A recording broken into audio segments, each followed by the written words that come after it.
is up, everyone? Welcome to Call to Action Live this Saturday night. Super excited to hang out with you guys.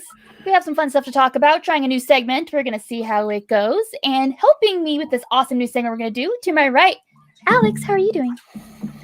I'm doing pretty spectacular, no pun intended. Perfect. And then down below, we have the one, the only, the mustached man, PLD. How are you doing? I'm doing very, very well. I just want to say for the people in the chat, 9:31, 10:31. We're 1 minute after. That's not bad for us. Give us a break. If you need to blame me for being 1 minute late, I'll still take it on, but we're good to go. We are always good to go. Blame PLD. Always. Fair enough. Except unless we're early, then don't blame PLD because that just defeats the purpose. So. Bitch. All right. Well, this is gonna be an interesting episode because what we normally do is kind of discuss some week's matches and then predict what's gonna happen next week. However, we are actually going to have a very special episode later this week where we talk about Spectacular, doing our predictions, our general thoughts, and things like that. So we kind of want to cherry pick and save our opinions for that show.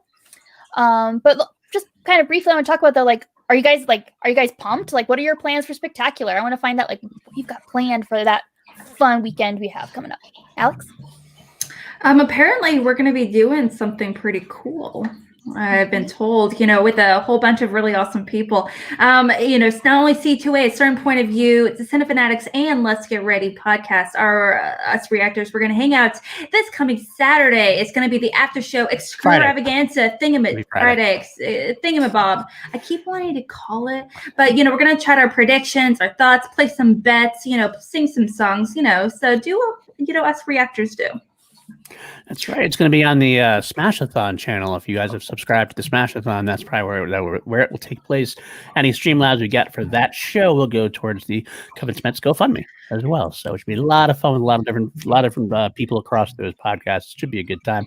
That's what I'm planning to do too, by the way, because I take my night off from work. So I have that going on. As far as Spectacular itself, I don't know what I'm going to do yet. I don't know if I'm going to watch it from my computer, and I'm going to get it on the big screen, order some pizza, get some beer, or maybe just my old Jack Daniels. We'll have to see what happens. You're really slumming it with your Jack Daniels. No Jameson? It is. Well, I go back and forth. Sometimes it's Jameson, sometimes it's Jack. It depends on like James, sometimes it's Jack. I see you settling. Nothing wrong with that. Yeah. My plans sound very similar. I'm going to have it on my big screen. I'm going to have my hot wings there. I'm going to have my Jack and Diet Coke. I'm going to be ready to rumble. It's going to be a lot of fun. Yeah, wait. I mean, it's bittersweet because also a year ago we were all together. That makes sense. We're actually that's what the preview thing is supposed to do. We're trying to at least replicate the COVID version of us all going over to Nerdchronic's house and watching it all together, right? Yeah, exactly. Ugh. Good times. Speaking of Jameson. Speaking of Jameson should sponsor us based on that evening alone. I remember Danny, because she was a bartender for some time. I remember her telling us some Fireball-inspired drinks that she called the Action Army official drinks. They were tasty. I might have to pick up some ingredients for that. Oh, we could do that. We could definitely do that. I think maybe make a special night of it that way. I like that idea.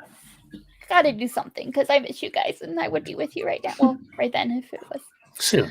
You would be soon, guys. All of you in the chat who've not been to a live event, you will be at the next live event when there is one, and we're gonna hang out and we're gonna get drunk and it's gonna be great. Hey, if you haven't been to one, if we're allowed to be close to each other, that's the thing. We'll find a way to make it work. It's socially distant. We'll find a way still. There is a way, whatever it takes. All right. So I guess that's probably our general thoughts on Spectacular because we want to save all our really cool insight for that special event that you guys will be at. So what we're going to do is probably premiere our new segment that Alex is going to kind of steer us through for our first time at least. It's called, I don't know if it has a name yet, but we're going to be talking about social media. Okay, guys. So if you haven't noticed, social media is having a moment. No, just kidding. Of course, it's having a moment. It's having more than a moment. But in terms of social media, we were thinking, Kelsey and I were kind of thinking of trying to incorporate new segments, and we always see these really, really great discussions that are being tossed out into the different chats on Facebook and different groups, or on Twitter as well. And we're like, you know what? Let's kind of bring that into, call live. Let's make it fun. And so Christian in particular, he actually, he started some discussions, and he did some really big things, going on. Started off as a reaction to the final exam odd couple match, he asked the chat, if the odd couple win the tournament and win the titles, does Roxy jump into manager of the year conversation?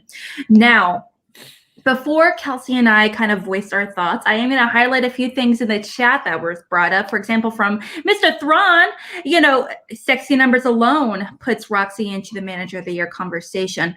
But also, yes, of course, she is definitely in the top 4 managers of the year, being herself, Shannon, Coy, and Winston. But also another from Chris Doblin saying, unfortunately, it's not. Unfortunately not. It's between Winston and Shannon. And I do want to highlight one last thing real quickly, saying Shannon won 2 tournaments and thus has 2 spectacular matches. I really like Roxy, but Shannon is the front runner. Okay. So that was a lot. That's a big conversation as a reaction of, I know, Paul, you and I just broke down that match. Now let's focus on the question itself that he presented. What are your thoughts? Well, I have a couple of different things I think about real quick. I think that obviously Shannon and Winston are the front runners. I think Coy has definitely made a name for himself as well. I do think Roxy kind of vaults herself a little bit into the conversation. Do I think she's going to win? Probably not. But as far as things, a lot of these Schmoedown awards go, there's a lot of recency bias that always happens. Just like last year, when Rachel Cushing retired, she wasn't even considered for Player of the Year, even though she had a great year, kind of thing. You concentrated more on what happened at the end of the year. Just sticks closer in the mind for various reasons, obvious reasons. But that's a good point for Roxy. She's got a lot of things going on in the spectacular. I mean, she's got the Chris Jericho match. She's got Odd Couple. If they beat Shazam, they actually have the team champions. There's just a lot that's potentially there. She's got the Star Wars champion and Alex Damon. If she ends the year with the Star Wars champion, the team champion, with getting Chris Jericho into the Schmoedown, as what she's been doing, I don't see how she can't be at least in the conversation, right? I think more than people have been assuming anyway. I think she's a good outside chance. She's a good dark horse. Do I think she'll win? Probably not. But I think she definitely should be at least talked about more. Yeah, absolutely. I feel very similarly. Recency bias is absolutely a thing when it comes to the awards. So what happens in Spectacular could make or break whoever wins Manager of the Year. But I do think the matches she does have lined up, which she has quite a few, I don't know if that's enough to distract people from what Shannon has accomplished this year, especially with the rookies that she has brought from the fan leagues, brought up to just glory under her rule as the queen. And so I just can't, even if things go perfectly for Roxy at Spectacular, I could definitely see her maybe being a dark horse winner, but I think Shannon's near impossible to beat right now. I truly do. I think Winston could beat her, but those are the two, I think. I think there's a real big difference of conversation towards what faction is going to win at the very end of the year versus, because let's face it, Winston might sneak some points here coming up here, with Chandru and Ace competing in Spectacular. So we can't forget that, not to mention, belt matches always are more points than regular matches, obviously. So that we have to take that in consideration. And at this point, last time I checked, there were only 10 points different. So you never know. But I do think that this whole, the Odd Couple, being the real success and I don't want to call them a Cinderella story, because let's face it, they were always great. That was never an argument that they weren't, obviously. I don't think she's going to win. I do think Shannon and, Winston and Coy as well have been much more consistent as managers this season. But like I said, recency bias is huge. And let's face it, she has some of the most really great manager specific moments of the year. Mm-hmm. where she was like, where I think that she really, as as great as Coy and Shannon and Winston are, some of my favorite moments coming from a manager specifically are from Roxy, where she's like, Snyder, get yourself together. I know what you're doing. Stop it. Get yourself back into the game. And I'm like, oh, girl. Oh, yes, get it. Not many other managers, as consistent as they are, really have those really amazing moments, by comparison. But consistency is definitely favored over those little amazing moments. Yeah, that's very true. I mean, she'd had a rough start, obviously, to the year, and she had some miscues. But in some of it, it's always some of it. Her miscues, as they are, you don't necessarily really know if it was her fault or not. Like the idea of not having Stacey Howard in the singles tournament or whatever. Like, was that really her decision? Was that a scheduling thing? We don't really know the difference. It was a schedule thing. Right, it was a scheduling thing. That's what I thought. So sometimes that if you don't like know this, you don't have the confirmation about this. It just kind of gets floating out there, and then the thing you just gotta assume it's like a decision that she made, and then you put it against her when really she has to do with she's got to do with the cards that she's dealt, so to speak. So I think she's done a very good job with what she's had. She rode her horses, which is the odd couple. I mean, having Alex Damon as your Star Wars champion, she's almost guaranteed to keep a championship by the end of the year. So he doesn't have many matches, but he has the belt, and that's gotta count for something, right? If you have a belt, you have a championship, that's gotta count for something. But yeah, the odd couple have done phenomenally well. Jeff Snyder's been making a claim. I said it earlier. On our breakdown. I think Jeff Snyder is probably right now the greatest teams player of all time. I think he's making a case to be on Mount Schmoedown, or Mount Rushmore, rather. I think he's making a case to be on that at this point. Was he never on it? He wasn't before. He never That's really frustrating. You always hear Merle, Roca, Cushing, and then you throw Sam Levine or on there. A couple different players have been tossed about. You don't really hear Jeff Snyder in the conversation until more recently. That's very frustrating that a lot of people are coming to discover how amazing he is. He's fantastic. I also kind of want to highlight when it comes to that question is that this is also could potentially be the first year in Schmoedown history, as far as I know, that Bobby Gucci would not be nominated for Manager of the Year. I could see that happening. It's not been his year. Only thing that's really come from him as a manager this year has been a lot of conflict, I feel like. So the drama's been great, very entertaining, but it's been a rough year for the Finstock Exchange, that's for sure. So I could see him being one of the few not nominated, if that is what it comes to be. I mean, for sure, he's said it before, the digital era is not one for his players. His strength has never been a digital thing. I mean, and that is a real thing. I think some people will argue that it's not as important as some people make it out to be, but I think there's a case to be made for people who can play on the digital format and that's their strength, and versus people who come into a studio and are able to kind of like have that energy and have that promote them, and give or take. I mean, it's the job of the manager to deal with the situation that's given. But I would say that would be one of the reasons why Gucci hasn't been as strong as he has been in previous years. You put the Finstock Exchange in the same room, it's a much more intimidating factor walking out with Dan Merle, John Roca, Ben Bateman, than they're opening up on a screen at home. So, I mean, it's something that it does make a difference. Slight makes a difference, though. I don't care. Real quick, we have a super chat. That's been the case. Put some respect on Ace Cabrera's name, Paul. True. I have respect for Ace. I just think that Alex Damon right now is nigh unbeatable. There's nobody has convinced me that it's one of those things. Like, until Alex loses, I'm probably not going to believe he's going to lose. That's just one of the. It's more. That's the. He has lost before, though. In Star Wars. Oh, he had the one loss to Sam Witwer in the. That's it. Yeah, he's like 6-1 or something. It was like in a 5-player thing, which is always a little more luck based. I feel like if it's a one-on-one match, it's a little more stronger. But based specifically on the records alone, considering he has a loss under his belt compared to Ace, Ace is the one that's technically unbeatable compared to Alex. So you can also make that argument for Ace as well. You could. I guess based on records alone, you could. But I still look at the two, and I still think Alex Damon is. He has to be the favored person at this point, just as far as the way that Alex Damon has played comparatively. Yeah, very comfortable with very well. But as far as pure knowledge from what I've seen in like the 5 or 6 matches I've watched Alex Damon versus the 5 or 6 matches I've watched with Ace Cabrera, compared to like Star Wars knowledge that I just know, it just seems like Alex has more of a strength about it. Whereas Ace feels his way to answers and gets them, but I think Alex has a clear advantage in my mind still. Guess we shall see in a week what's going to happen there. I'm super excited for that match. I think that we go into predictions there, didn't we? Yeah, a little bit. We can't help ourselves. All right. Any other thoughts on the post before we move on to another one? I'm kind of curious to everyone in the chat what they think of Christian's initial comment. Like I mentioned, I'm just going to bring it up again.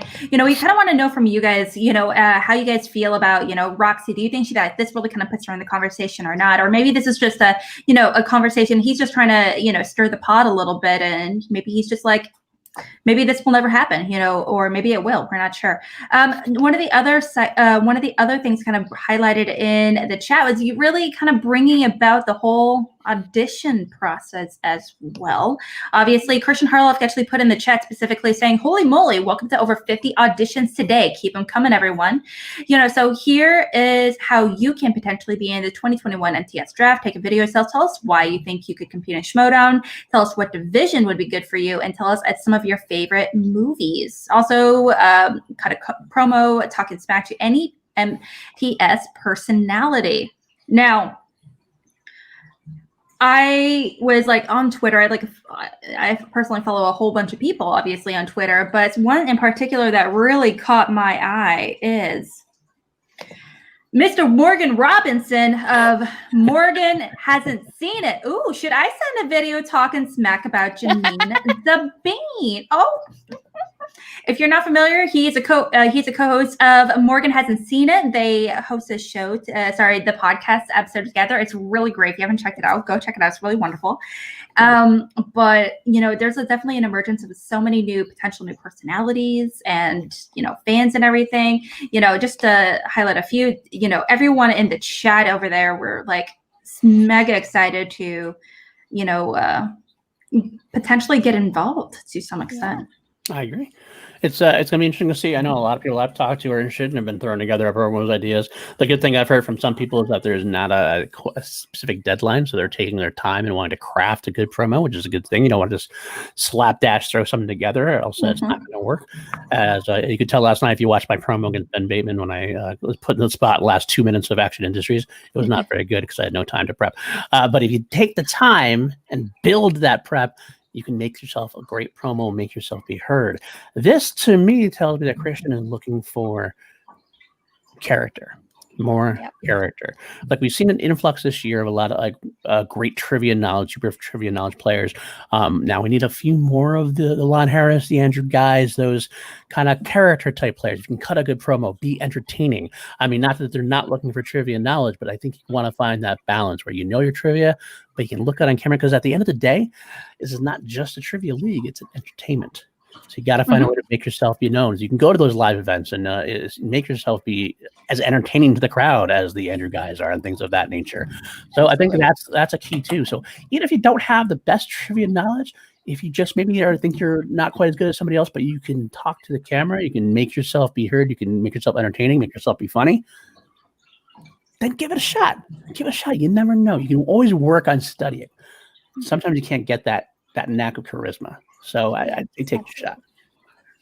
Yeah, absolutely. And one thing I thought of when they posted that is there's always been kind of an undertone rumor, it's happening someday kind of thing with the minor league with Schmoedown. And what better way to have a catalog of people not only would be good personalities for that, but have an interest. Even if you can't fit them into the official draft, you have a whole list of people to contact. Be like, hey, we're doing this. We saw you're great with promos. Would you be interested in trying out, being here first? So, I think that's a great idea. I think that's a great mention. I mean, if at the end of the day, because only so many people are going to be put in the draft, obviously. But beyond that, even people who are in the draft or not in the draft, you still have that basis to have something in a minor league system if that's where they want to go. I know Christian mentioned it once or twice potentially, and that's a good idea. It's a good potential thing we can have happen. You can build an entire league based on how many people are popping in their videos here. So you never know. You might not make it to the big leagues, but you might make it to the minor leagues, and that's not a small. Not bad. Because you're going to have, it means you're on the radar at least. If you're in the minor leagues, you'd be on the radar for Christian. So yeah, absolutely.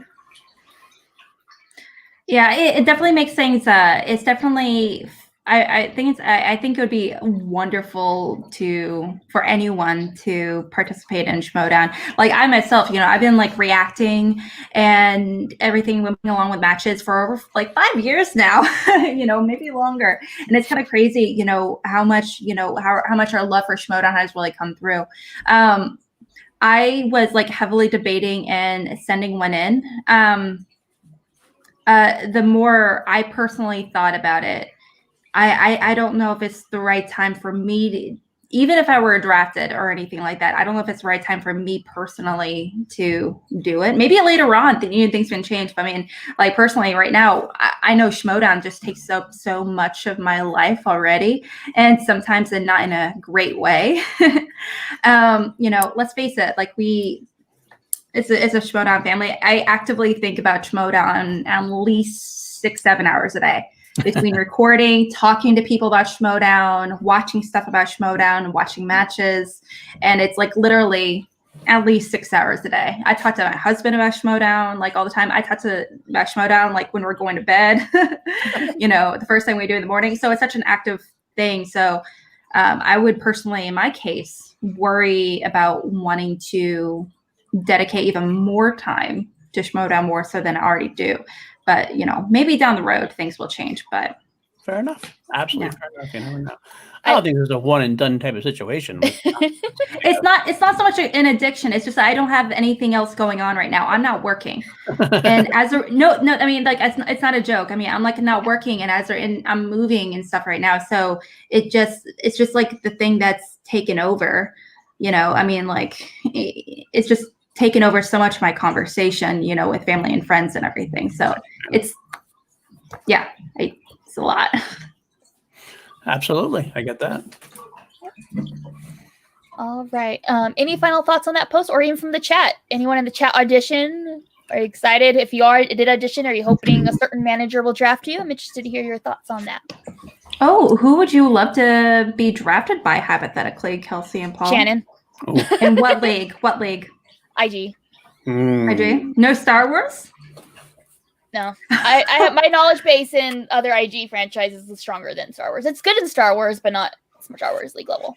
If I were to play, I'd like probably Star Wars would be my first division to try. I know I can hang in that level. I used to, for those of you who don't know, I actually used to run a Star Wars like message board fan site back in the day, back in the prequel era. If I was going to end with Star Wars League, I'd really have to buckle down to study like the Disney era.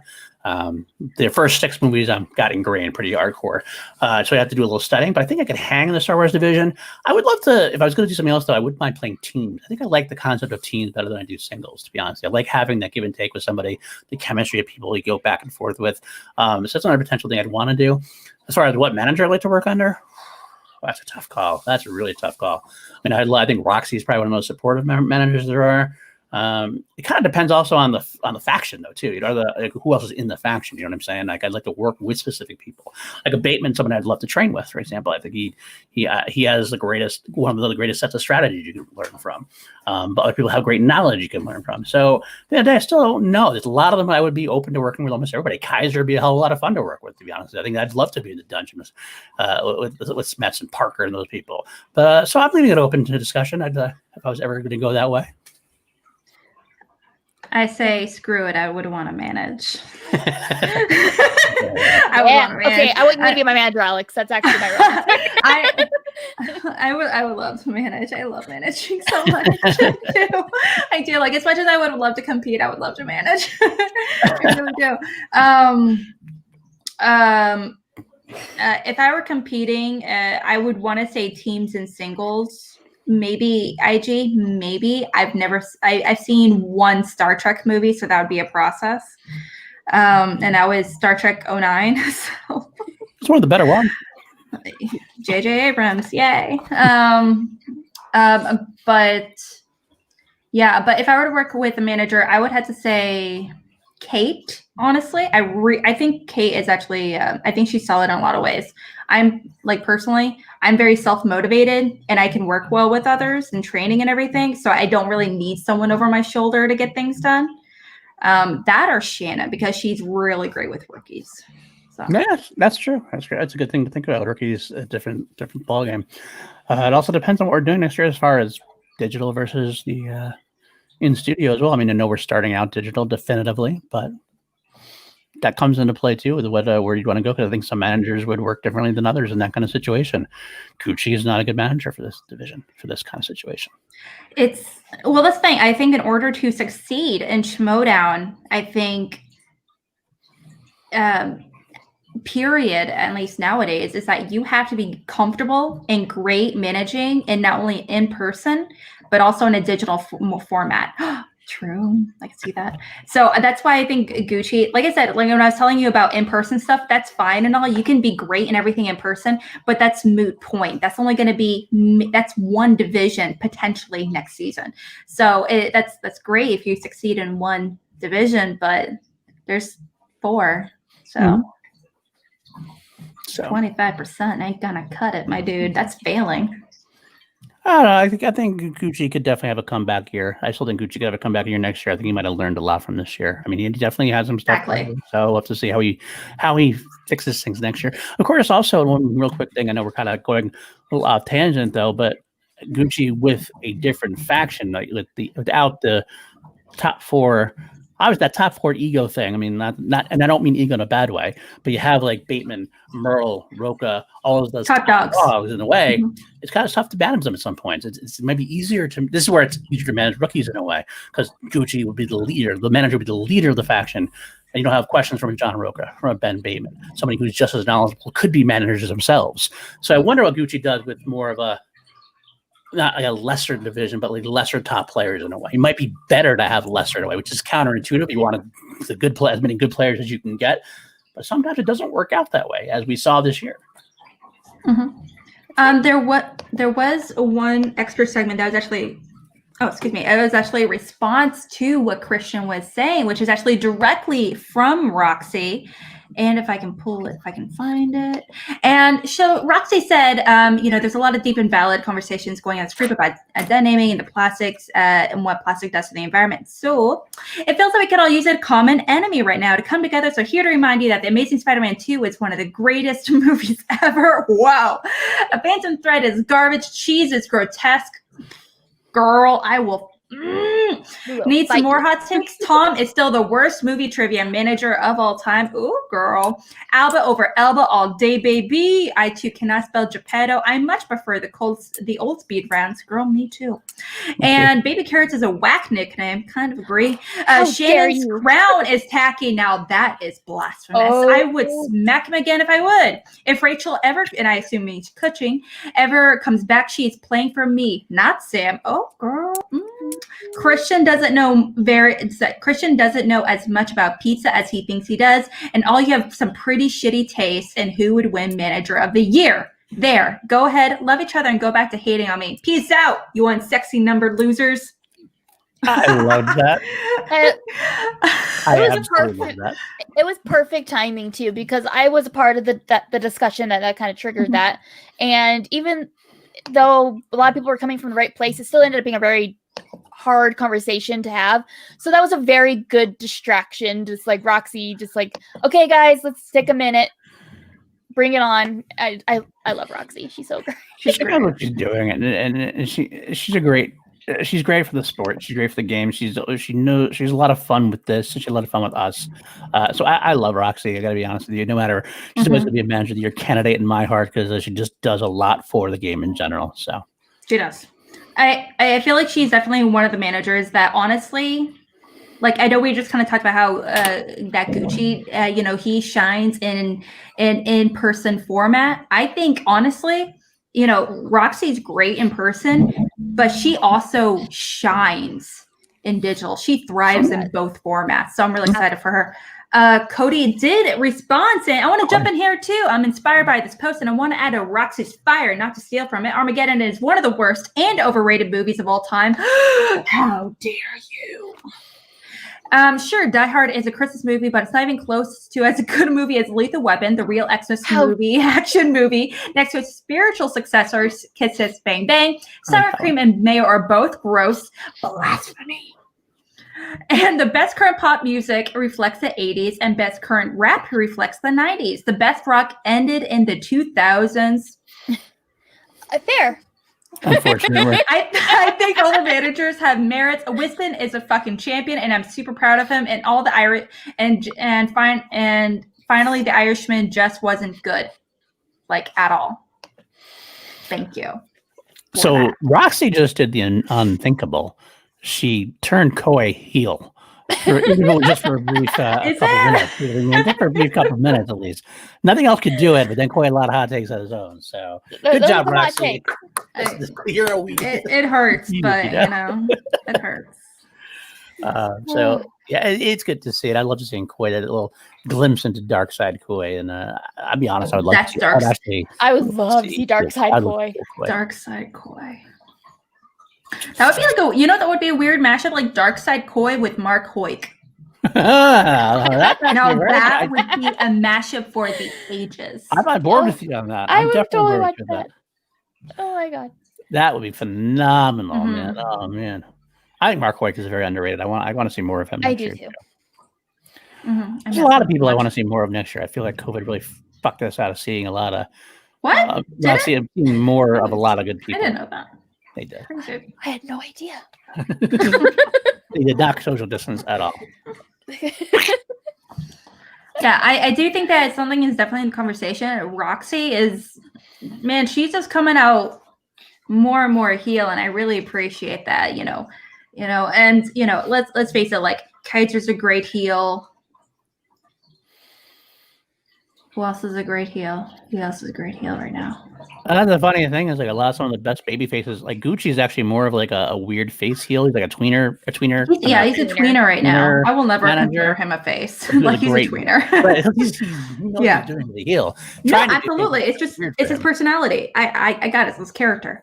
But he will never be a full face. Ever be a face. Ever. He's gotten close a few times. Gotten close. Attitude is all about intention and attitude. He is neither the intention or the attitude, but he's saying the right words. You feel me? You have a great day. You have a great day. That's Gucci. It's all about the intention, and it's like, you have a great day. There's a couple of people like that have a hard time being that phase character. Bateman has a hard time being that phase character. Roka has a hard time being a phase character in my eyes. They all just instinctively want to be the sarcastic bastard. They want to go at people. They want to be the badass motherfuckers, and so it's hard to be a baby face in that fashion. It's more fun to be that way, in my opinion. So I kind of don't blame them. I mean, like, me, in life, I am not a heel. I am very probably much baby face, but I would much rather be a heel in the Schmoedown because I think it'd be so much more fun than trying to be nice all the time. I'm already a heel in real life. I gotta be honest. Even Lucas looks at me and he's like, "You're a heel. You're a heel wife. You're a heel wife. You're a heel wife." On a t-shirt, heel wife. I got my action. I got my little thing. I got my.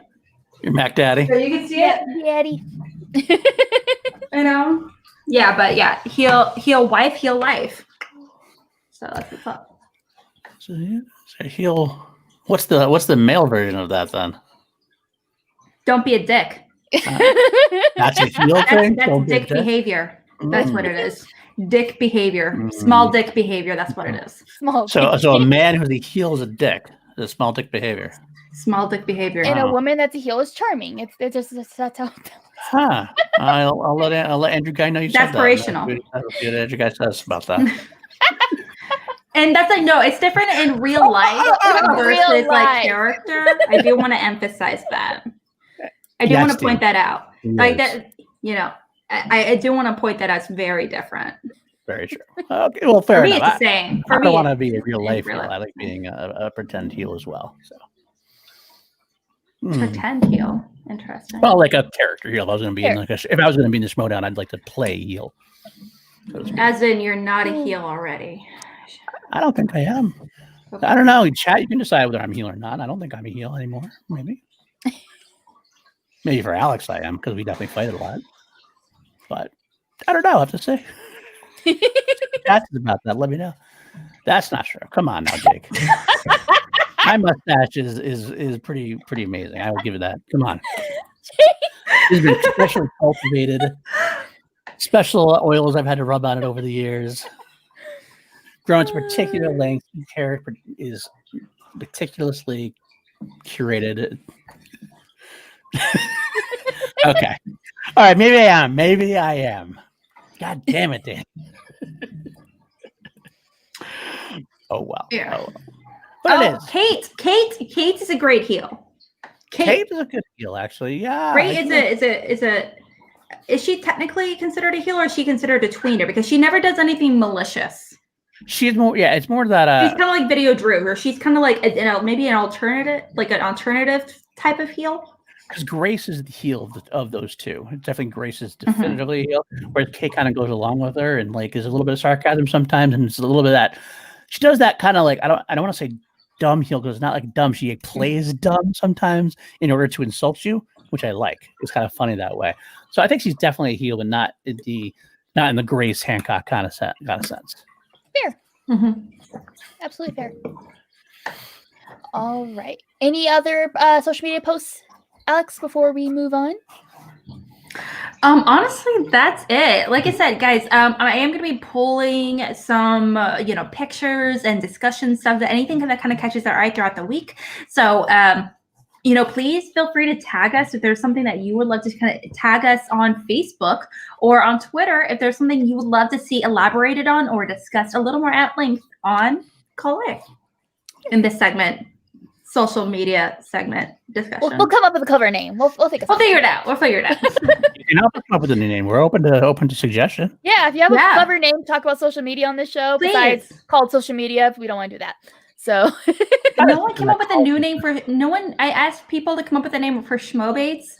No one did. I didn't get one suggestion. I was heartbroken because I really don't want to keep the name Schmoebates. I hated the name Schmoebates, but I kept it because no one else could think of another name. And I'm horrible with figuring out names. Like I can't do like puns and names and stuff, or for like license plate or whatever. I'm like lame at that. But I actively really do not like the name. I gotta tell you, I think it's too late for you at this point. It's been going on for so long. No, it's not. No. Sorry. No. There's also time to change your name, Paul. Why the heck not? You can change your name. I'm never going to change this name. I like my name. PLD is here to do you? Yeah, I do. Do you like your name? But you can't change it, though. It is possible. Possibility. Of course, it's possible. Just pointed that out there. It would be stupid to change it because I'm branded as this already. Everybody knows me, so I don't want to go through changing it all and starting again. But it is possible. Of course it's possible. And also, you're popular enough where people would be like, you know what? We'll make the change. His name's want to be Sean. Okay. Blame SLD. We can figure it out. Oh. You just call me popular might be the nicest thing you've said to me in like 6 months. I'm impressed. Popular isn't always a great thing. You could be popular for very bad things. That's true. Well, that would be more infamous, not popular, wouldn't it be? Because it'd be more known and hated. Call to twits? That's just rude. We're like also pulling up. Chris. We're also like pulling up stuff that we like. Just want to like stuff we agree with. Sometimes not agree with, but whatever. And plus, it's like a lot of. That was like pretty cool people we just pulled up, but whatever. Whatever. Oh well. And yes, Camshaft, I did brand myself in high school when I was very pretentious, and then kind of stuck, and now it's come back around, and I'm still pretentious with it, but I've kind of never ended. It's true. Oh, that kind of Kelsey. Okay, I got it. Kelsey, we all know that never ended, right? So I'm pretentious. It just came in and just hung in. Just hung in there. Stayed. If anything, got worse. Like a bad piece of sap hanging out on a trace. Just holding on. Turned into amber. What are you doing here? Solidified there. I'm just hanging on. I'm strong like bull. Like really gross milk that are just hanging out of the fridge for so long, but then you forgot about the milk and just came and opened the fridge door, and you were like, oh wait, it's gross now. It like mutated and like covered the entire fridge. Therefore, I'm too scared to even open the fridge now. It's there forever now. Yeah, it's there forever. That gross milk in a fridge. Fair enough. I could do that as long as I'm making you sick and I'm still doing well and heal action on you. It's on point. It's very on brand. All things considering. Oh, look at that Jarvie, my brother. Jarvie. Drunk Jarvie checking in. Good to know. Hi, Drunk Jarvie. Oh, great. That's awesome. I'm going to carry the show tomorrow. All right, Charlie. Good to know, Jarvie. Then we're in trouble. I apologize, Jeremy, for having to have this person Oh. carry the show. Just saying, Schmo discourse.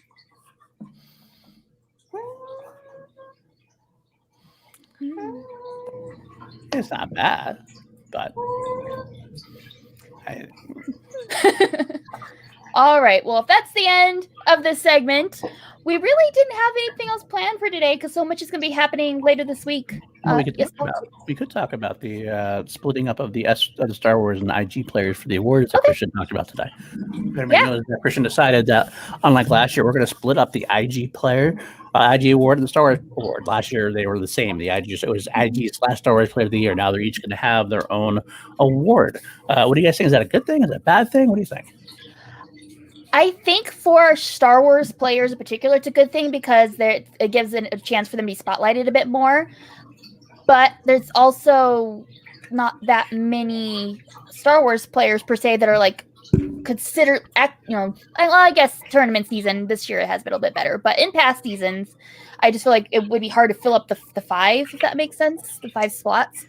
But if they continue to a tournament from on out like they did this year, then yeah, I could see it making sense. Give a chance for players that probably normally wouldn't have been able to get spotlighted to get a chance to be spotlighted. So yeah, I actually that's what I would say too. I agree. I think it made sense how it was done initially at the time, but now it has expanded enough that it makes more sense to split it up now. And I think it lets you have the right thing you deserve. I mean, last year kind of seemed like I remember one of the arguments was, how could Alex Damon not win given how dominant he was? But you want to like give somebody else a chance in IG to really shine, but you can't not give Alex Damon his props for how he handled his business last year. This year you have if you have an IG run, you have I know 5 IG players I could nominate off the top of my head. I know 5 Star Wars players. I could definitely at least hit the 5 to 10 options or whatever. So I think it's a great idea. It celebrates both divisions because they are separate divisions. It's not like singles and teams. Actually, the singles and teams is actually just as different now I think about it more. But it's just as different as singles and teams versus IG versus Star Wars. It's just they don't make sense to put together in a way now that we're getting more. So hopefully we will continue that way. Hopefully both divisions will grow and this won't even be an issue anymore at this point. So, absolutely. Alex, what are your thoughts? Trying to get my cat to come over and say hi. Come on, girl. Come here, girl. Come here, What girl. is Action Cat's opinion? Action. It's Cat's action. So this little princess, what she's thinking is that obviously Ace is going to walk away with. You think Ace, huh? Cat thinks Ace. Yeah, absolutely. I would love for Alex to get it. I mean, it's not a question. It's not a question of like you said, they're not in both leagues anymore. So I think it's great for separate, categories just because, it really kind of highlights, some Star Wars competitors that play so little. I mean, it's kind of crazy to think that Laura Kelly has played only in 2 matches this year. Yeah. That's nuts to me. And also Sean Sullivan, he's only played in 2 matches as well. He's won 1, he lost 1, unfortunately, but I mean, it's, they're fantastic, both of them. And, but we're not talking about overall competitors that play. Like in Alex's case, if we're talking about overall IG and Star Wars, absolutely, absolutely free hand. But that's not the question. The question is, they're going to be in separate categories now. So people that are getting nominated for that, nominated or win for Star Wars specific awards, division awards, I would want their focuses to be in that league. I do think like Chance Ellison, 100%, he'll be nominated for IG. But if he's going to be in that conversation, I want them to talk exclusively about his IG matches. I don't want them to be like, well, he also played in teams and singles. That's not we're not talking about best overall competitor or multi-division competitor. We're talking about one division in particular. So that's why we kind of need to stay. Maybe I am. I just don't let you know. I'll let you know. When you figure it out, I'll let you know. Question now, bringing up the Star Wars thing, an interesting question to me. Let's say, speculation wise, let's just say hypothetically that Alex Damon defeats Ace Cabrera and retains his title. Who's Star Wars Player of the Year? Alex Damon, who played 1 match, but is the champion at the end of the year, or Ace who played, won 3 matches or whatever and lost 4 matches. 4 matches and then lost to the Spectacular to Alex Damon at the Spectacular. I can't say how I think the audience will vote because recency bias, as we've talked about, is a thing. So whoever has the belts at the end of the year, I feel like is always favored a little bit to win awards, things like that. But I personally be voting for Ace. That's who my vote would be going for because of what he did this year and how he played. Even if it doesn't go his way at the end, this was his year showing us what he's got. And so that's who I would vote for. Mm-hmm. That makes perfect sense. And I get that argument and everything else. I don't know who I'd vote for yet, honestly, because at the same time, how can you penalize Alex Damon for just being champion and not having to play his way in a tournament? He didn't get a chance to defend the title. He was given 1 match. He plays the hot hand of the year and beats him and keeps the title. So I see both sides of the argument. It'd be kind of a weird thing to see Alex Damon have 1 match, win it, keeping the title, and still lose Star Wars Player of the Year. If anything, I do think he's going to be nominated for two of them, for IG Competitor of the Year and Star Wars Competitor of the Year. Now, I do think that he would be in contention, obviously, for Star Wars Competitor of the Year, not only because he's the current champion and potentially will be continue to be champion, obviously, but also he just hasn't played. I understand, like you said, he hasn't played as many matches, but you can't deny how impressive it is to be unbeatable in Schmoedown, where he technically does have a better record than Ace. Now, like you said, we can't really put it against him because he only plays 1, maybe 2 matches a year because he's a champion, so that's all he's allowed to play. Well, I'm sorry for you, champion, but he's played he will be playing 5 matches in a year. So that's more than Alex has ever competed ever in a year in anything. Yeah, you could say that, but at the end of the year, if Ace is 4-1, Alex is 1-0 and the champion, and he defeated Ace. I go back and forth in my mind. If you say something like that makes a great point, but then I go back on the other side. Like both sides to me. I think that's a very tough decision to make. I really don't think it is. We see more of Ace. We see him competing in more matches overall. And so, but also Dean Morgan even mentioned, keep in mind, Alex, that he has mentioned that he didn't have Ace's 5-pointers, and that's very important to him. That's not very important to me. But I mean, it's kind of cool to know that, it's like that they are neck and neck, there isn't this casual conversation where Alex is watching and reacting to those matches and being like, yeah, totally knew every single question. He's human, and he's mentioned, no, there's a handful that I legit didn't know that Ace knew. So he possibly could have beaten me if I played him in this match. Let me ask you this. Let's say speculation-wise, Alex TKOs Ace or knocks out Ace. Does that change your mind at all? No. You still vote Ace Player of the Year? Yes. Wow. He not only is it a huge Cinderella story, so we've had a lot of story from him in particular this season. We've seen a lot from him, but he's had such a huge reintroduction into Schmoedown, this season that is so amazing to see. And he had everything stacking against him. He had to do a play-in match. He's the one that no one actively placed bets against because he's like, how could he defeat someone like Laura Kelly or, Andrew DeMolanta? Oh my gosh, that match was so great. That was such a great match. Remember that, Kelsey? I remember almost crying, but the drama from his character and matches are fantastic. And I say that as a non-Star Wars fan.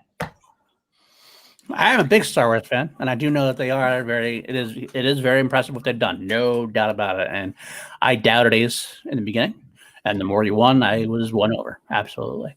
But I will go on record saying right now that if Alex TKOs or KOs Ace, I'm voting Alex. Because to me, I can't see Ace could have a lot of wins, but he didn't seal the deal. And Alex, you can only win the games you're put in. You can only win the matches you're put in. You can only score the points you're allowed to do. If he comes in, plays his 1 match, and KOs or TKOs, the guy that had the great year, I can't not vote for Alex Bateman at that point. If he's played in multiple, like at least 2 matches a year, I feel like that'd be a bigger conversation. Like someone like Chandru, for example, that's played and will be defending his matches, or even Dan Murrell, who's not only played in teams and singles, but he's defended the title multiple times in a season. I feel like I would absolutely put that more in contention, but it's, we don't really see them work their way up, and as a result, we don't really bond with them as much as competitors. This record, okay, character has to is like you said, this is all about entertainment and knowledge. When it comes to Alex, the knowledge is there clearly. The entertainment aspect of his character is not there because we don't see him grow. We don't see him doing the promos and everything because we haven't seen him compete. Versus Ace, we see his story. We get the entertainment factor from him, and we do also get the knowledge. It's not Alex's fault that we don't get the character or all that good stuff. It just comes with being a champion. So you got to figure out to, be awesome in other ways. That's the difference in our opinion, I guess, in a way. And I don't. Again, and if if Ace beats Alex, then it's hands down easy Ace. Obviously, I'll tell you that much. Of course. If it's a close match, I will have a hard time making that decision. I guess that's where I can only stand on at this point. But it's just I still go back. It's tough for me not to vote for someone who won every match in his division that year, even if it's just one. And he retains the title against the hottest hand in the game in that division. So, either way. Yeah, no one's disputing that. Mm-hmm. Right. Real quick, we got a super chat from Mufinobi, PLD, Harley Kirkland, Alex Shawshank, Kitty, Danny Books Ramirez, Ed Motherfucking Harris, two Adams brothers, Mini Wrenches Jake, Camstar, name dropping. I'm not drunk, but PLD should be. I'm a professional, my friend. That's my favorite thing. I've super chat. I've seen it in a very long time. I appreciate that. Sweet. Oh. All right. So, final thoughts on that before we move to chat questions, or are we good to get some questions from the chat? I'm good. I think we're good. All right, guys. So get your questions in for us, Schmoedown related or not. But I won't be doing too long of these tonight, trying to keep it a little bit of a tight show. So if you really want to get your questions in, we always recommend Streamlabs or Super Chats, but we'll try to get to as many as we can this evening. So get your questions in. Do you want to do our promos while we wait for questions? Yes. Promotional stuff we do for the rest of the week and stuff? Yes. Oh, what's coming up tomorrow? All right, I'll play the video. Thank you to Robert Adams in the chat. I'll play the video. If you watched this earlier, you get to see it twice, but it's good because it's a good video. So thanks again, Robert Adams, and here we go.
Where'd you go? Tom? Tommy?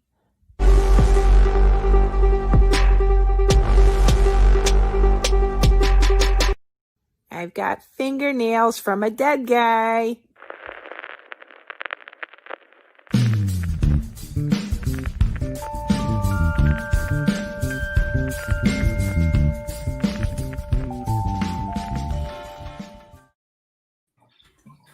That's right. Where is Tom? He's on Joe tomorrow. Gotta pronounce it correctly, my dude. It's Tom. Tom. I can't do it as well as Kate can. I love Kate's Chicago accent, by the way. I got to use it. I love it. So, of course, yep, there's that as well. Oh, that's right. Thank you for that, Jake. Thanks, Jake. And also, we got this week, as we mentioned earlier, I'll throw it up there again, the Schmoedown Spectacular After Show Pre-Show Extravaganza thing. Cine Fanatics, certain point of view, let's get ready to talk Schmoedown, and members of C2A will be on the Smashathon channel. We'll be fully breaking down the Spectacular. That's going to be the next day. And I wouldn't be surprised if we talk other things like awards and things of that nature as well, because it just seems to come up at this point. And going to any Streamlabs for that, we'll be going to the Kevin Smith's Go Fun Me, which is a very worthy experience. So it should be a lot of fun. That'd be a great concept. I love all those guys. I love guys in a certain point of view and girls in a certain point of view. Let's get ready. It's awesome people. Cine Fanatics, of course. Been a long time brothers of the channel here. So I love it. It's going to be a lot of fun. And maybe, who? Robert's saying there's other guests too. I didn't even know that yet. So you'll tell me who they are, Robert. That's pretty cool. It's be a lot of fun. So yeah, super excited for that. Alex, do you have do we have a Schmoebates coming up this week? No. Okay, so no. It's on hiatus until I decided to put it back on, to be honest. Okay. Schmoedown needs an off season. Schmoebates could use an off season. That's perfectly fine. That is perfectly fine. So now your Wednesdays are free. Maybe I can do something on my personal YouTube channel. We'll see. All right. So I think that's all we have coming up this week. So let's get to some questions. Starting with, if Ed Harris was a flower, what would he smell like? Farts. That's not a flower. I stand by what I said. I'm gonna say. What would he smell like? Farts. A flower would he smell like? That's what he said. Farts. A fart flower. You know, okay, do you remember there's like some kind of tree that emits like this weird farty smell? It's like white flower. It's a thing. It's totally a thing. There's one that I'll point out. There's one that's like semen, I think, but I don't know a fart one. Oh, we have what kind of flower is that? I don't know, it's a tree that it's the wrong way. It just smells like. Oh wait, I got it. So I will say the Ed Harris flower would be the gladioli, because it's a badass gladiator flower, because that's what he would smell like. He's a badass gladiator. Fair. I'm just gonna say trumpet flowers because that's the first thing that popped in my head. So fair enough. Right. I got it. Ginkgo flowers. Ginkgo tree flowers. It's legit. That's what it is. It's actually very common throughout the Midwest. They shed their leaves, berries, and they rot and emit a stench, often compared to dirty gym socks, vomit, or poop. Fascinating. Interesting. Fun fact for you. Okay. It also smells like, 5-petal white flowers that can smell like semen as well. That's good. See, you don't like those flowers too much, but that's okay. We had one in front of our house, my old house. That's why I know it. And where I used to live, so I was like, it's every year like clockwork. When it was in full bloom, it was the worst. I appreciate that, Ryan. That's a good pun right there. Can someone explain to me the pun? I don't get it. A woody tree for semen. I don't get it. Explain it to me. Okay. Well, we'll talk after class there. Yeah. I'll draw a diagram. All right. Next question. There's a trend here. Paul, what's the last thing you discussed with Ed Harris? Last thing I discussed with Ed Harris, absolutely the only thing I've ever discussed with Ed Harris was how good he was in To Kill a Mockingbird on Broadway, or off Broadway rather, when I went down to see him. It was a wonderful production, and he was really great in the role. So that was the last thing I discussed with him back like last year. And whether he'd sign my program. Next question. I finished season 4 of Big Mouth. What should I watch now? The Good Place. Smallville. Even if you've seen it already, just rewatch it. I'm watching The Good Place right now, and I was actually literally watching episode 3 of Big Mouth right before I hopped in this chat. Before we started streaming, I was eating dim sum and watching Big Mouth. Not exaggerating, I was. Fair enough. I can go Smallville also, that's fine. If Ed Harris was a plant, where would you plant him, PLD? In my backyard. Why not, right? Where else would I plant him? Would I keep him in your backyard? Are you ashamed of him? Don't you want him in the front yard? Would he be able to show off and thrive and be admired by others? No, I want to be able to keep him hidden so only I can enjoy him, and compared to everyone else. I want to be able to have How my selfish. I gotta do what I gotta do. Selfish. I am a heel. That's what Danny says, so I guess it goes. Next question. If Ed Harris was PLD's daddy, who would Kelsey and Alex's daddies be? If we're talking about the kind of daddy I'm thinking of, Michael Rosenbaum. Excuse me? We all know that I'm the daddy here. Yeah. Okay. Just She want to She is. point that out there. Okay. We all know that I'm the daddy. Good way to circumvent that question. I like that. That's a good answer. All right. Let me see if there's any more questions. Just a lot of talk about semen flowers right now. I'm glad I could educate people. The official flower of C2A now. The semen flower. Okay. Favorite movie with Michelle Pfeiffer? Oh, that's a good question. That is a good question. I got it. I'm gonna cheat and look up her filmography real quick, but Honestly, I don't know if this is her best, but it's one that I probably watched the most when I was younger and really liked was What Lies Beneath. Girl, I love that movie so much, and I love her in it. I love Harrison Ford. Love that movie. Yeah. Love that movie. I love two. Love Batman Returns. Yes. Let's see. I'm gonna go ahead and take a quick look at. I love Mother with Ed Harris. Oh wait, she was recently in. Yeah, she was in Mother. Earned Ed Harris for a about couple. that. Lucky dame. Let's see. You know what? One of my favorite movies is actually one of my top 10 favorite book to movie adaptations, which is Neil Gaiman's Stardust. I love that movie. Stardust.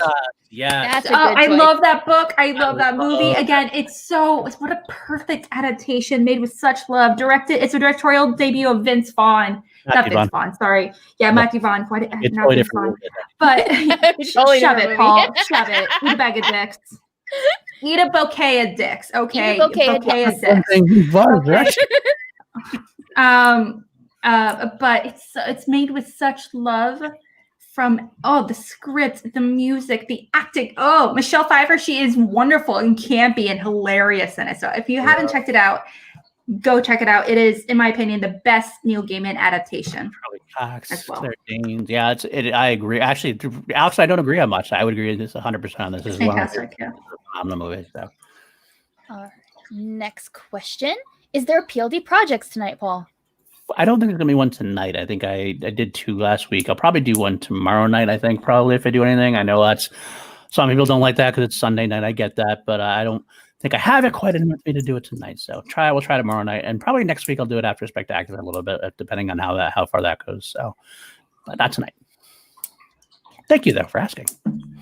All right, and we did have a super chat come in. I want to make sure again. Why haven't you done an Ed Harris tier list yet, Paul? Honestly, Ross, because I don't know if I'd have anybody to do it with me. I don't know anyone would jump on that tier list thing with me. I mean, I would gladly do a Ed Harris tier list. Although, honestly, part of me also wants to wait so I can actually. I know I haven't talked with the Harris stunts in a while because I just haven't had time to really develop it. I do want to do that on my channel, so I don't have to doing a tier list before I do the Harris stunts. Kind of almost defeats the purpose, but maybe I'll do it someday if somebody wants to do it. I'll have to see how this is. I'll probably save it for the Harris stunts at this point. I still want to do that eventually, but we'll see. Thanks for the question, though. Yeah, the interest. All right. Next question. Are there any C2Ers hoping to be put on the draft this season? Not I. I've gone back and forth. I'll be honest with you. I've gone back and forth a bunch of times. Obviously, I've been very busy a lot with not just the C2A, but I also working with Action Industries. I've definitely increased my presence on there. I produce all their shows 3 days a week on that. I started producing for SCN for Coming Up Next, which is allowing me to pinch it at one point, maybe for other shows like SCN Live, if that ever happens when Ryan needs a break and stuff like that. So I might need to, I don't know, if I had to do that, if I enter the draft, like Alex said earlier, that would be a very big commitment. I don't know if I can do everything. I enjoy doing what I'm doing. I haven't decided completely against the idea, but we'll have to see. Cool. Bateman does want to face me. Yes, he has said that. Bateman has said he wanted to face me. I tied him. Bateman and I went 1-on-1 in back in DMs. We did like. I would love to actually put questions again for you guys for Bateman versus Paul. We tied 8-8. I'll let that slip. That's cute. Okay, That's cute. See if there's any more questions. I'm not. Let me see. Next, okay. Alex, which is the worst movie Videodrew made you watch? It's coming up. The worst movie? You know what? You want to disclose it yet? No, it's already mentioned. We're actually having a guest on it. Screen Crush's Matt Singer is actually going to be coming on the episode as our guest, and we're going to dive into a movie that he picked that I hate so much. National Lampoon's Christmas, whatever. Vacation? Vacation. You hate Christmas Vacation? I can't put into words how much I hate that movie. I can't put how much I hate you right now. No, it just. Wow. No, it makes me it makes me physically uncomfortable at that point. I actively dislike everyone in the family. I hate him so much. It grosses me out.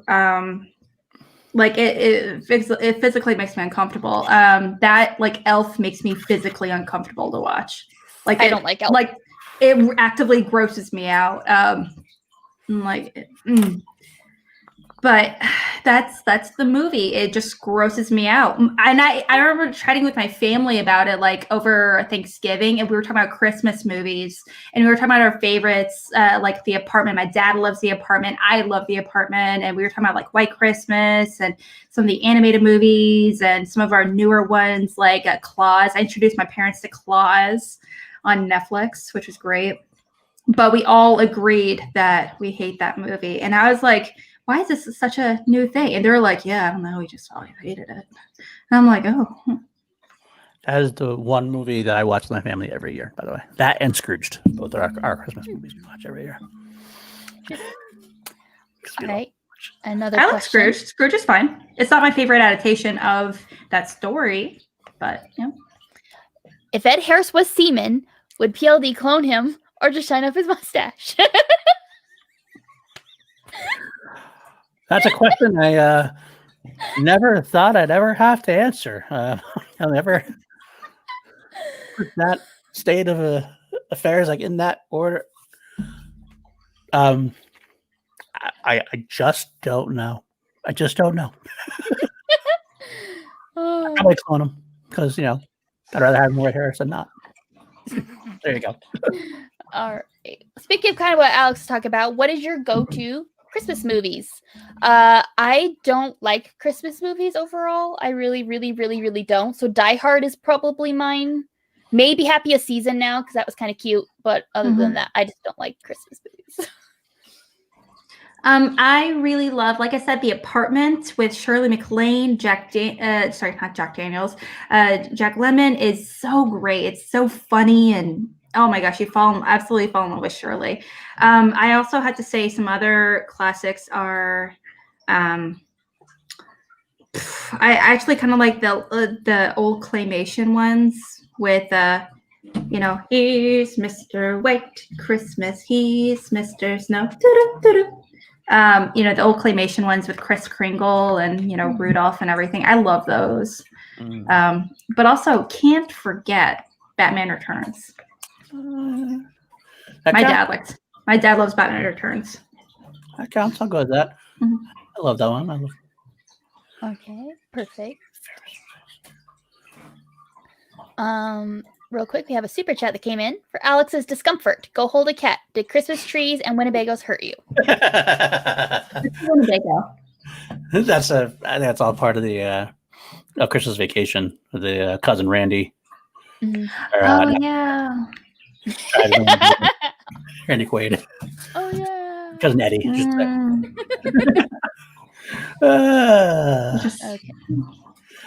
So uncomfortable. It's like watching Friends. I hate watching Friends because I feel like they're all really genuinely awful people except Phoebe.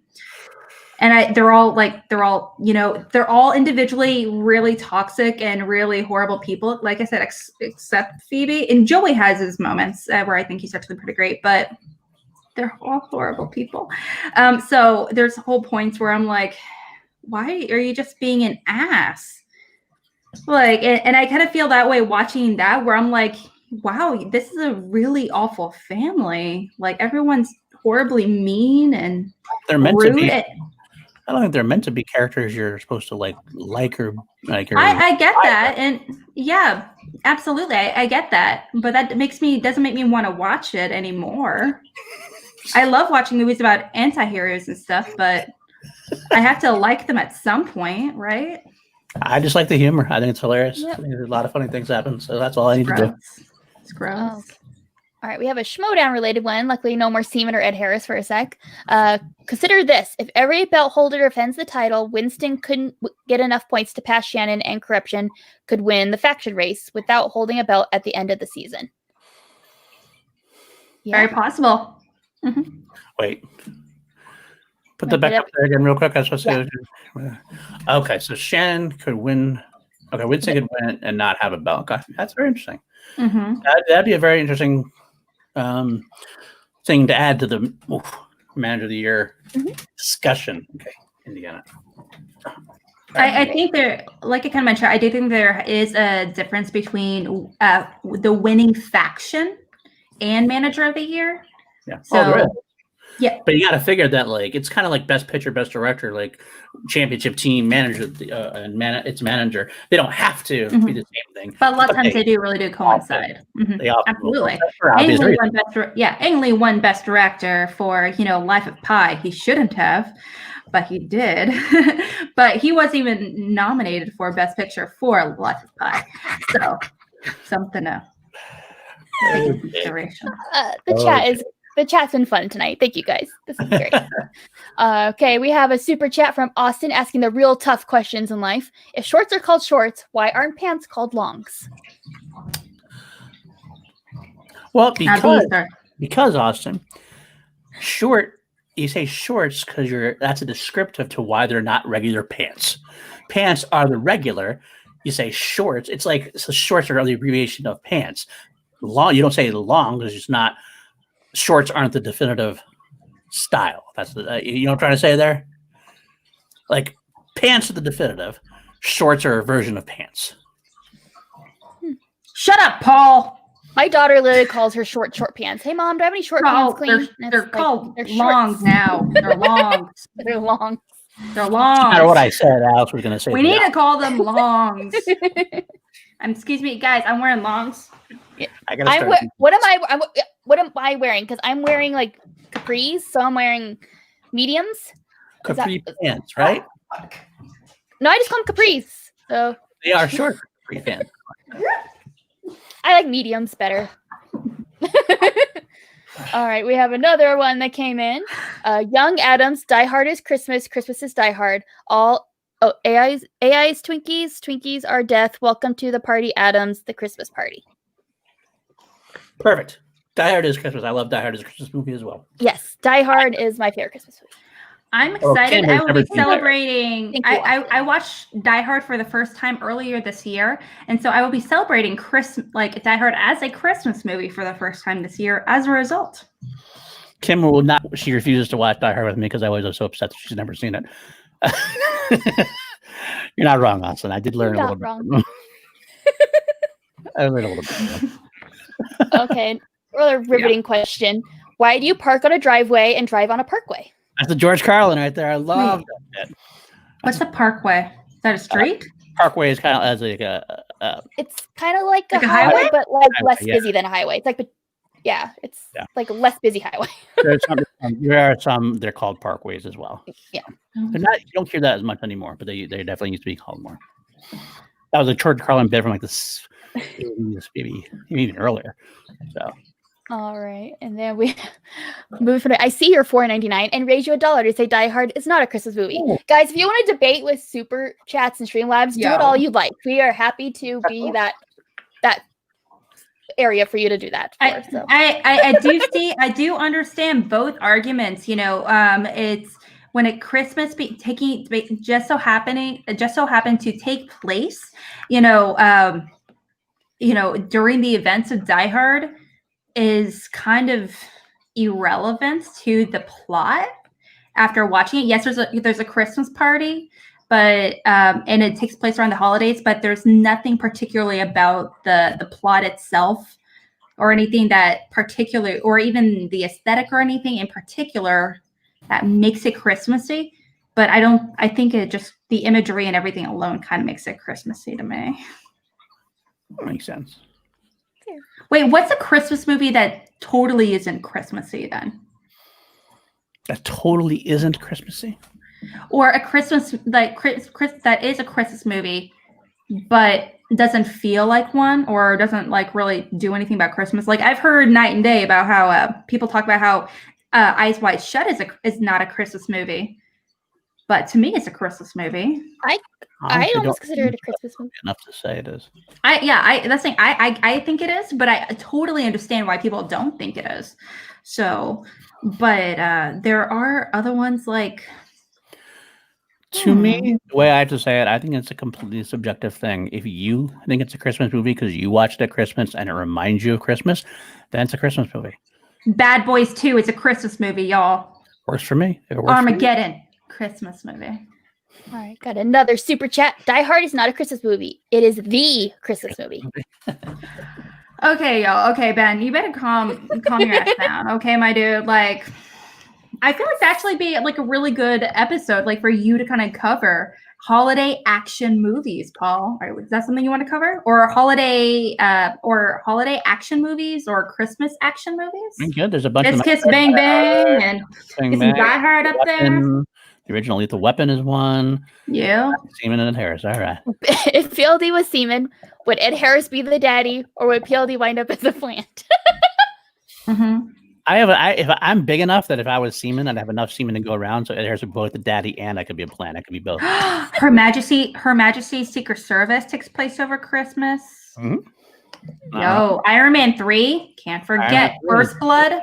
Christmas movie first. I like that. I like these ideas. We could definitely pick it. It's almost like I come up with a whole bunch of really awesome ideas, Paul, or something. You do. Just saying. I have a lot of them. Got a big super chat. Die Hard, Lethal Weapon, both Christmas movies. Love y'all. Big salute. Need to do Lethal Weapon versus Die Hard for class action. Thanks for that donation, and I agree. I second that. I'll have to look into. We did Die Hard versus. We actually did do something like that already, but I could maybe do that specifically. The first one. Christmas theme. Okay. Fair enough. Right. Fair enough. And another amazing donation from Jake Ackerman. Yo, Adams number 2. Die Hard is a Christmas movie. Wow, we're gonna keep going. If you guys want to battle away, what's your favorite Christmas movie and who can beat who as far as that goes? Right? The going rate is $20 for your statement. So, really, I'm all for it, man. You can always tell me what you want to see in class action in this holiday tier action thing at this point. Come on. I love it. I love it to death, man. Okay. Let's see. Here's a real legitimate question. Alex, what is your favorite movie with annoying characters? Oh.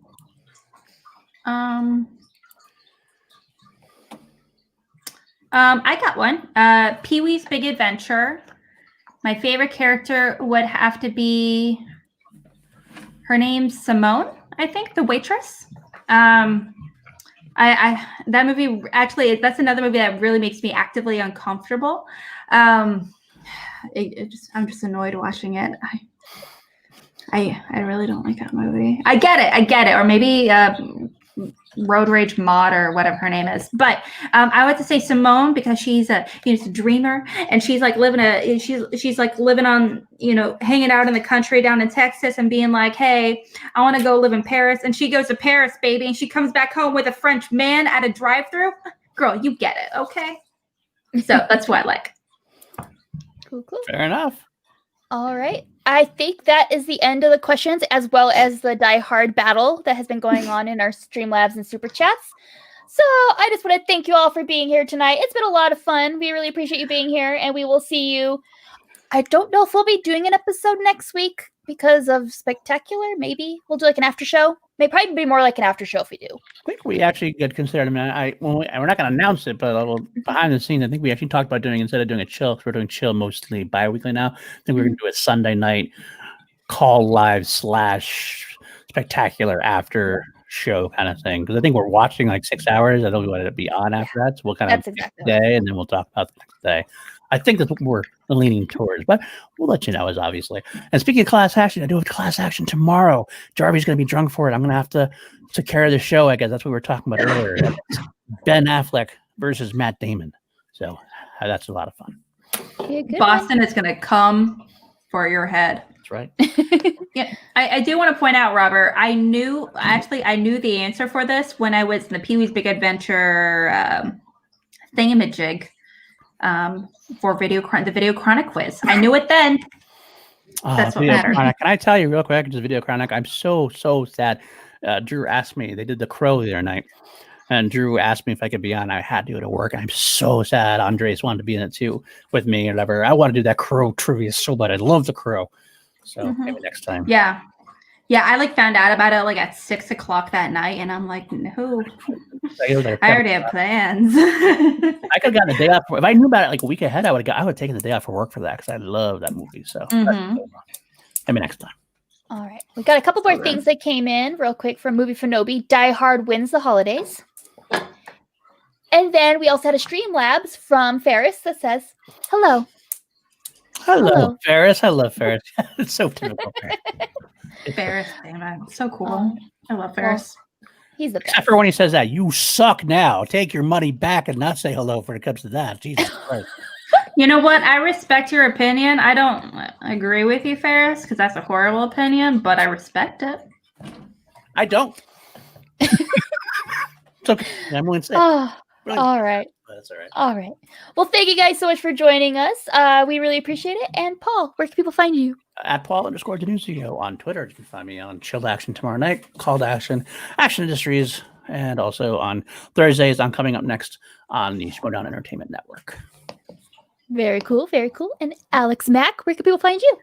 You can find me on Twitter at @real_AlexMack. You can also find me co-hosting Cinema Bias. Here, upcoming this week, we're going to dive into planes, trains, and automobiles with guest potentially John Roca. So stay tuned for that. And also the next week following, we're going to have Matt Singer from Screen Crush that come in, and we're going to dive into that one movie that I really do not like, National Lampoon's Christmas hate show. So we're going to dive into that. Shit show. Sorry, shit shows. That's the correct name. So we're going to dive into that one here pretty soon, here in a few weeks, starting at Tuesday at 10 o'clock Central. So it's definitely over there at the Video Drew channel. And also, like I said, I'm on kind of a hiatus right now with Schmoebates, with everything going on. So I just don't have time to do it, unfortunately. But, maybe someone over in C2A will potentially take that over for a few weeks. So definitely stay tuned for C2A Schmoebate stuff. Cool. All right. You can find me at KelseyKins90 on Twitter and Instagram. You can also find me at Miss Quinkins on Instagram. That's my cosplay page. Always find me here on Called Action every week, all over the place on this channel, because what else do I have to do during this amazing time of COVID?